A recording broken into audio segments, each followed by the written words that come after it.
Hello friends, सभी को मेरा नमस्कार। So welcome to my YouTube channel Ajit Sharma statistics. तो हम जो प्रीवियस वीडियोस पे हमने बात की थी तो हमने एनोवा पे डिस्कस किया था। तो आज जो हम एक बहुत इंपॉर्टेंट टॉपिक है जिसका बहुत ही ज़्यादा कंफ्यूजन रहता है स्टूडेंट्स में और रिसर्चर्स में, that is significant, non significant and critical difference, CD. तो आज जो हम पर्टिकुलर अपने टॉपिक की बात करेंगे वो हम बात करेंगे सीडी कि जिसको कि हम क्रिटिकल डिफरेंस बोलते हैं। ओके, सो ये बिहाइंड द कर्टेन जो ये सीडी है, क्रिटिकल डिफरेंस है, इसका क्या कंसेप्ट है। तो अगर आपने एनोवा का कंसेप्ट अभी तक नहीं समझा है तो काइंडली आप प्रीवियस वीडियो पे जाके उसको चेक कर सकते हैं, देख सकते हैं कि जिसमें कि हम जो टोटल वेरिएशन है उसको स्प्लिट करते हैं असाइनेबल एंड नॉन असाइनेबल में। तो इसी कंसेप्ट से जो है हमारा क्रिटिकल डिफरेंस जो है रिलेट करता है। और क्रिटिकल डिफरेंस में मैं डायरेक्ट बात करता हूं कि हमने क्रिटिकल डिफरेंस किसी चीज का कब फाइंड करना है। अगर हम एक हाइपोथेटिकली ही एज्यूम कर लें कि हमारे पास मान लो कोई 5 डिफरेंट ट्रीटमेंट्स हैं। मैं एज अ न्यूमेरिकली इसको अभी सॉल्व नहीं कर रहा हूँ, आपको एज इट इज वैसे ही बता रहा हूँ कि मेरे पास अगर कोई 5 ट्रीटमेंट्स है, A, B, C, D and E, for example, कि 5 डिफरेंट ट्रीटमेंट्स मीन इसमें आप कोई कंट्रोल मान लो या कुछ भी मान लो कि 5 डिफरेंट ट्रीटमेंट्स है जो आप कहीं अप्लाई कर रहे हैं। और यहाँ पे अगर मैं मान लेता हूं कि आपने ये R1, R2, R3 and R4 कोई 4 रेप्लिकेट्स इसके लिए हैं। तो जनरली जो आपका एक टेबल है डाटा फॉर्म में इस तरह से बन जाता है ये। ठीक है, तो हमने कंपेयर क्या करना होता है, हमने मीन कंपेयर करना है कि एवरेज, कि ट्रीटमेंट मीन्स जो ये A B C D and E है हमारे पास, इनका जो हमारे पास मीन है वो किस तरह के बिहेव करेगा। तो अब उसके लिए हमने पहले भी बात की थी कि हम हाइपोथेसिस बनाते हैं, नल हाइपोथेसिस, अल्टरनेटिव हाइपोथेसिस। अब वो इस केस में क्या बनेगी उस पे मैं बात नहीं कर रहा हूँ, वो आप प्रीवियस वीडियोस पे जाके काइंडली प्रॉपर चेक कर सकते हैं कि उसका कंसेप्ट क्या है। अब हमने ये देखना है कि ये जो हमारी ट्रीटमेंट्स हैं, आइदर इनके बीच का जो डिफरेंस है ये ट्रीटमेंट की वजह से है कि जो ट्रीटमेंट हम अप्लाई कर रहे हैं, आइदर अगर हम इसको मान लें कि हमने ये एन है, कोई पी है, कोई के है एंड एनी अदर कोई हमने अप्लाई की है, तो ये जो नाइट्रोजन का एक अलग बिहेवियर है या पोटेशियम का अलग बिहेवियर है, इसकी वजह से हमारी यील्ड पे या जिस भी चीज पे हम ये अप्लाई कर रहे हैं कि उसकी वजह से है या कोई अदर फैक्टर्स हैं। तो हमने एक पर्टिकुलर लेवल ऑफ सिग्निफिकेंस पे इसको चेक भी करना है। इन केस हमारे पास क्या आता है कि जब हमारे पास, अगर हम सिंपल पी वैल्यू या टेबल वैल्यू की ही बात करें तो सबसे पहले हमारा कंसेप्ट इसमें क्या आएगा कि इफ एफ कैलकुलेटेड वैल्यू, जो भी हम एनोवा पे एफ कैलकुलेटेड ट्रीटमेंट्स के लिए निकालेंगे, कि F calculated value is greater than और equal to F tabulated value at particular degree of freedom, जिस पे भी है, तो हमारा रिजल्ट क्या होगा, रिजेक्ट एच नॉट। मतलब हमने क्या किया, नल हाइपोथेसिस को रिजेक्ट किया कि जो हमारे जो ये 5 ट्रीटमेंट्स हैं, इनके बीच में, इनके मीन परफॉर्मेंस में कोई ना कोई डिफरेंस है। अब अगर वो डिफरेंस है तो वो एक दूसरे से क्रिटिकली स्टैटिस्टिकली सिग्निफिकेंट है या नहीं है, वो चीज हमने चेक करनी होती है।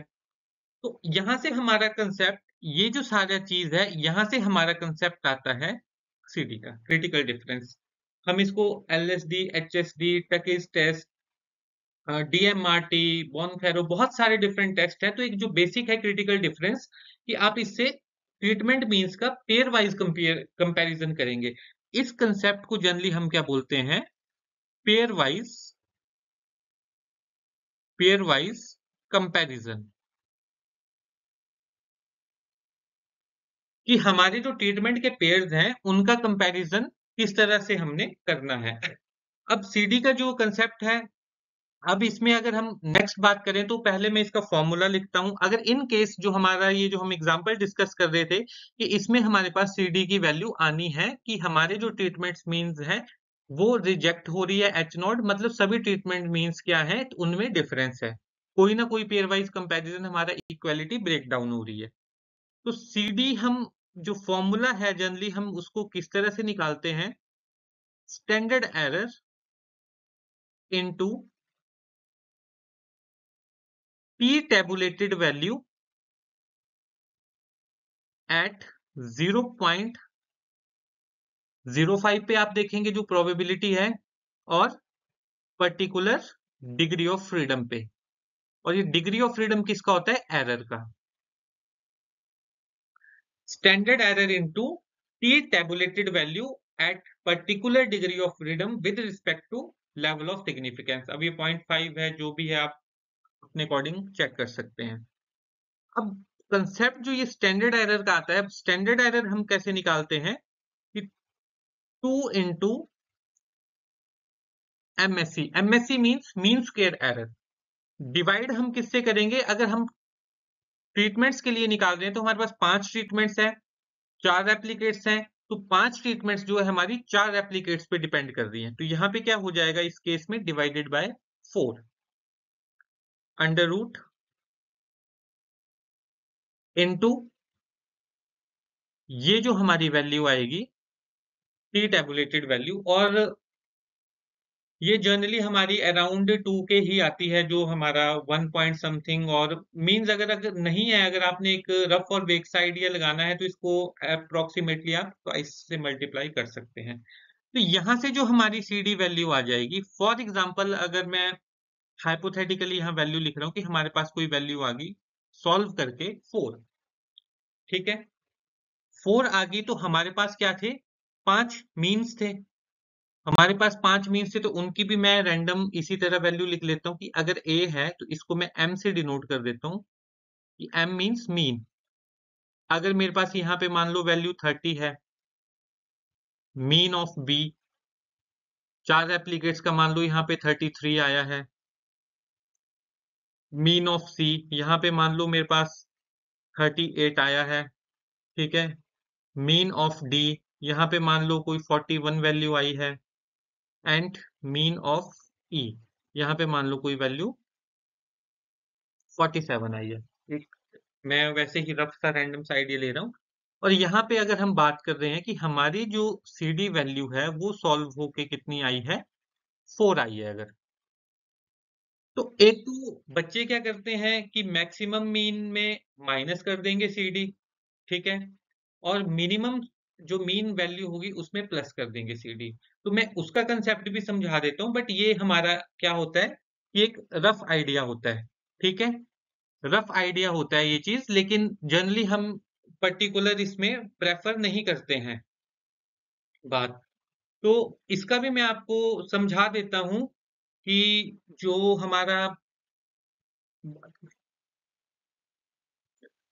ये मीन है उसमें अगर हम इसी को ही कंटिन्यू करें तो ठीक है। अब इसमें सबसे मिनिमम मीन क्या है, मिनिमम जो हमारे पास यहाँ पे मीन आ रहा है, मिनिमम वैल्यू है मेरे पास मान लो 30 है, ठीक है, तो मैं क्या करूंगा, 30 में क्या कर दूंगा, ऐड कर दूंगा वैल्यू यहाँ पे 34 कर दूंगा, ठीक है, तो 34 कर दूंगा। तो अब मैंने क्या देखना है, और मिनिमम मीन जो सबसे मैक्सिमम वैल्यू कितनी है, 47 है,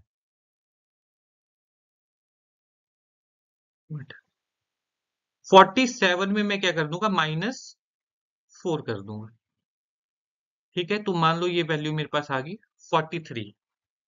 अब क्या है कि मेरे पास एक 34 की मिनिमम रेंज और 43 की मैक्सिमम रेंज, बहुत ही इंपॉर्टेंट कंसेप्ट है, आप इसको समझ लीजिए। इसका मतलब क्या होता है, ये एक थंब रूल है, मैं आपको एक्सप्लेन कर रहा हूँ कि बहुत सारे बच्चे थीसिस में इसी चीज को फॉलो करते हैं to have an quick idea देखने के लिए। अब देखो, जो तो वैल्यू मेरे पास मिनिमम में 30 से लेके 34 तक होंगी, वो किसके साथ होंगी? मिनिमम के साथ। ठीक है, वो मिनिमम के साथ मेरे पास क्या आएंगी? एट पार आएंगी। मतलब कि इस केस में मेरे पास क्या क्या आ रहा है? 30 एंड 33। ओके, इस केस में इस केस में मेरे पास क्या आ रहा है? अगर मैं ये 30 और 34 की वैल्यू करूं तो 30 और 33 आ रहा है। ठीक है, अब ये जो 30 और 33 आ रहा है, क्योंकि बाकी तो इसके ऊपर है वैल्यूज मेरी, तो ये 30 और 33 आपस में क्या है? स्टैटिस्टिकली ये चीजें हैं सेम। इसको आप क्या बोल सकते हैं कि all the values which are up to 34 with respect to minimum mean are statistically at par with minimum mean।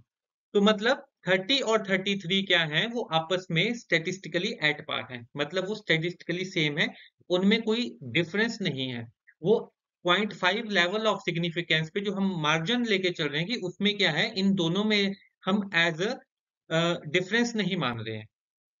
वही सेम चीज मेरे पास क्या आएगी कि अब मैक्सिमम वैल्यू क्या है? मेरे पास 47 है, और ये रेंज कितनी बना रहा है? 43 टू 47। तो 43 और 47 में मेरे पास 38 और 41 आ रहा है। ठीक है, तो 43 कुछ नहीं है, तो ये इंडिविजुअली जो है 47 है, इसके साथ स्टेटिस्टिकली एट पार आपकी कोई भी वैल्यू नहीं है, क्योंकि बीच में जो 38 और 41 है, अगर यहाँ पे कोई मेरे पास मीन अगर 43 आया होता, 45 आया होता, तो वो क्या होता? मैक्सिमम मीन के साथ स्टेटिस्टिकली एट पार होता। एक कंसेप्ट तो ये हो गया जो जनरली हम फॉलो करते हैं।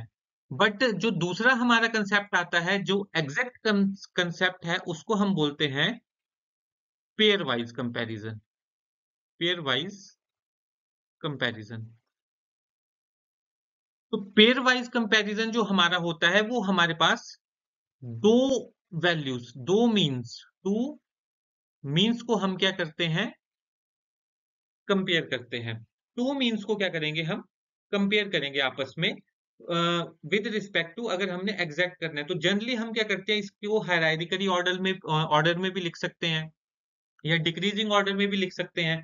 तो जनरली जो हम प्रेफर करते हैं वो हायरार्किकली ऑर्डर, मतलब जैसे क्या होगा कि जो बड़ा है EDCBA, इस तरह से आपको क्या है, इन मीन्स को अरेंज करना पड़ेगा। ये तो हमने हाइपोथेटिकली लिए हैं, तो ये ऑटोमेटिकली इसी रेंज में है। तो अब अगर मैं इनको अगर अरेंज करूं, मान लो, तो मेरा क्या आएगा? 47, 41, 38, 33 और 30। ये जो ऑर्डर है, ये मैं मान लो यही फॉलो कर रहा हूं। अब मुझे क्या देखना है कि ट्रीटमेंट मीन्स का डिफरेंस, कि दो ट्रीटमेंट मीन्स का क्या डिफरेंस है। अब जैसे पहला मेरे पास मान लो 47 है, और दूसरी वैल्यू है 41। ठीक है, तो यहाँ पे अगर मैं बात करूं तो difference between two treatment means मुझे देखना होता है। अब क्या करना है? मैंने 47 माइनस 41 करना है। ठीक है, तो ये वैल्यू मेरे पास क्या आएगी? 6 आएगी। बट CD वैल्यू मेरे पास कितनी है? 4 है।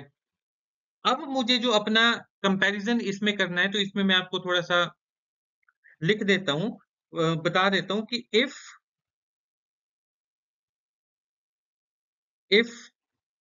डिफरेंस